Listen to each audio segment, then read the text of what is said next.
Abuse can be hidden behind glamour, while manipulation often involves isolation and control. He built this Speaking out can be a turning point massive empire, and the beginning really of defined a releasing the generation in obsession music and to culture. prove worthiness. Absolutely. But then, after 27 days in federal court, the whole landscape just shifted dramatically for Sean Diddy Combs. Yeah. This verdict, it feels like more than just the end of a trial. It's like a seismic shift, maybe, signaling, unprecedented accountability for these figures who seemed untouchable. That's exactly right, and that's what we're diving into today. We're going to break down the whole saga from the opening gavel right through to the cultural aftershocks. We'll guide you through the key moments, what the sources are saying. It's a story that's just packed with bombshell testimony, celebrity stuff, and a conclusion that could really redefine power in a hip-hop. Totally. And as we unpack all this, there's this huge question just hanging there, isn't there? Yeah. Will the 55-year-old mogul try to appeal? Maybe follow a path like Harvey Weinstein? That's a really critical question, and we'll definitely keep that thread going through our discussion. So where do we start? To really get the weight of this verdict, we probably need to go back to the beginning, right? Yeah, let's do that. What actually started these charges? When did the legal gears really start grinding? Okay, so the genesis was back in January 2025. That's when Combs was indicted. The charges were racketeering, coercion, and exploitation. Right. And significantly, it was brought under the RICO statute. Which is a big deal, usually for organized crime like the mafia. Exactly. So it suggests the prosecutors saw this as a sustained, coordinated criminal thing, an enterprise. Yeah, that was the prosecution's whole narrative, basically, that Combs orchestrated this network of control and abuse behind the scenes, shielded by his money and fame. It wasn't just about isolated incidents, but a whole alleged system. Which you don't often see proven, especially with high-profile people in music. Very rare. But the defense, they pushed back hard, didn't they? Oh, yeah. They framed everything described as just part of a consensual adult lifestyle. Right. Called the accusations opportunistic, exaggerated, basically arguing this is just how that world works. But didn't the government have, actual evidence early on, not just testimony? They did, and that was striking. They set the tone, presenting compelling stuff right away, not just stories, but actual, receipts. Like what kind of receipts? Text messages, booking logs, even private security records, things that backed up the claims. Okay. And then came week one. Cassie Ventura. Wow, yeah. Her 4 days on the stand. Incredibly emotional. What did she specifically talk about?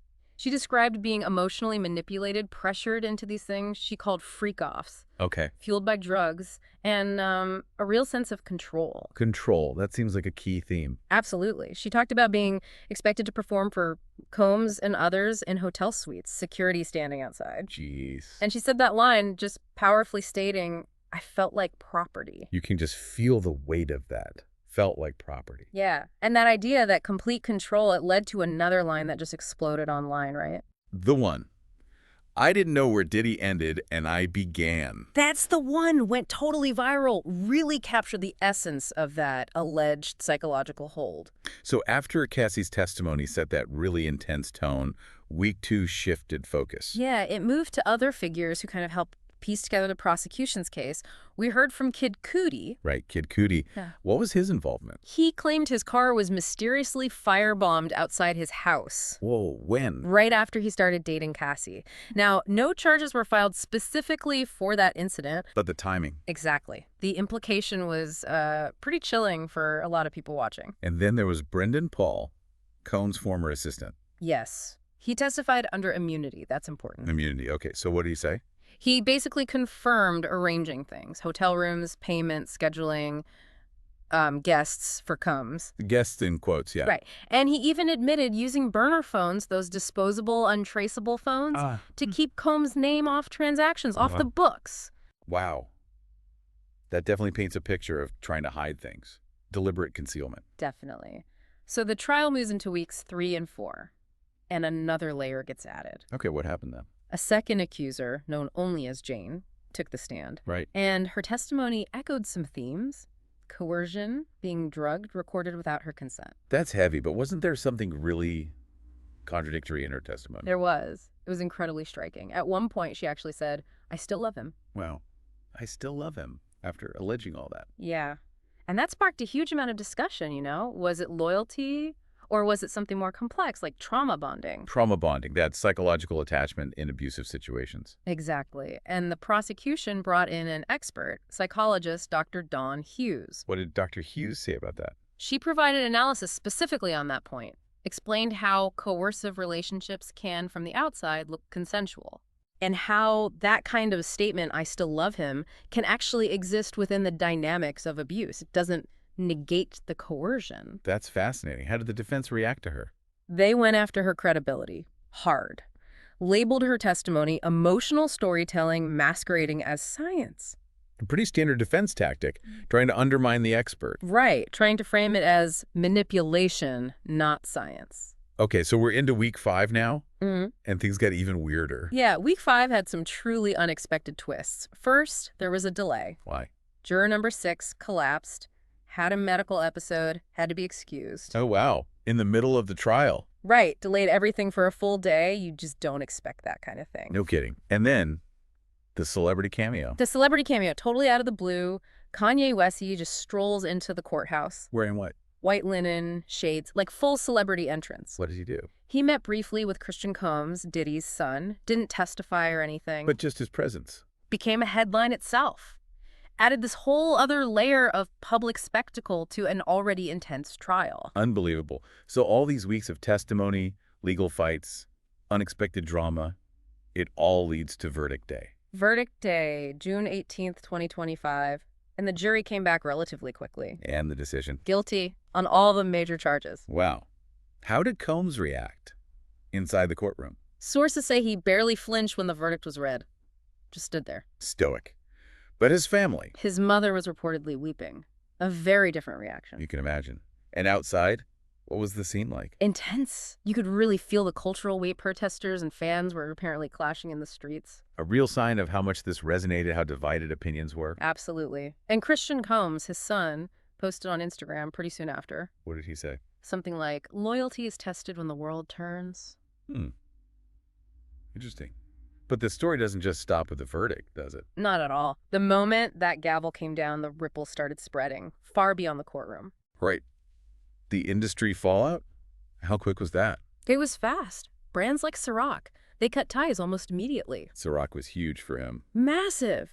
And BT reportedly scrapped a lifetime tribute they had planned for him. Pulled the plug. Any other big names react? Yeah. Other industry figures started distancing themselves. People like Usher, Mary J. Blige. Even Jay-Z apparently unfollowed Combs on social media that same night. Jay-Z unfollowing. Yeah. That sends a message. A huge message. The speed and kind of the unity of that response, it feels different. Maybe the era of protecting powerful figures no matter what is ending. It seems like this trial really shifted the risk calculation for corporations and individuals in hip-hop. Totally. And you see that reflected in what's reportedly happening with Bad Boy Records. What's the word there? Sources say it's basically in limbo. Artists are trying to negotiate their way out. So the empire itself is shaky. Can it even survive this? That's the big question right now. It looks really uncertain. Did any legal experts weigh in on why the prosecution was so successful? Yeah, legal expert Joshua Ritter told Us Weekly something interesting. He said the government had this undeniable receipts to rhetoric imbalance. Receipts to rhetoric, meaning? Meaning they just had too much concrete evidence, the receipts, and it drowned out the defense's arguments, their rhetoric. Makes sense. And social media, I bet that was going crazy. Oh, absolutely on fire. Lots of commentary reflecting this broader public feeling, like TikTok creator at Legal T posted something like, "This is bigger than Diddy. This is about who gets protected in the industry." That really nails it. It's about the system. Exactly. And on X, you saw trending posts like, "It's not just justice, it's accountability overdue. And you can't build a legacy on silence." There was this real sense of a cultural reckoning happening online. Okay, so let's circle back to that appeal question you raised earlier. Right. Because there's a recent precedent that makes it really relevant, Harvey Weinstein. Explain that connection. Well, Weinstein's 2020 conviction was actually overturned just this past May, controversially. Why was it overturned? The court ruled that allowing unrelated accusations testimony about things he wasn't charged with in that specific case was improper and tainted the jury. A procedural error, basically. Okay.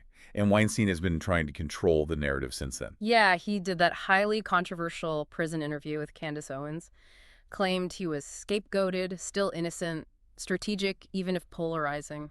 So could Combs use a similar playbook?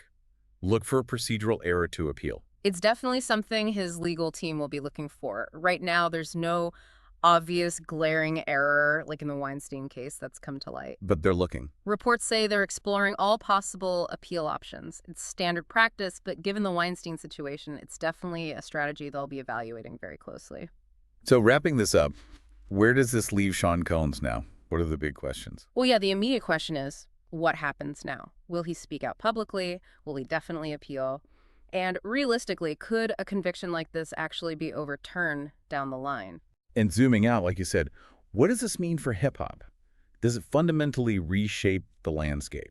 Will labels face more pressure, be held more accountable for, maybe what they ignored behind closed doors before? That's huge. And the family.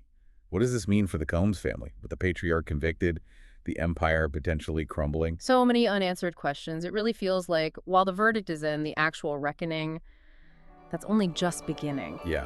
This case isn't just about one man, is it? It's about power, accountability, silence within a whole industry. Absolutely. We definitely invite you, the listener, to keep thinking about the ongoing ripples, the lessons we can take from this landmark case as the story keeps developing.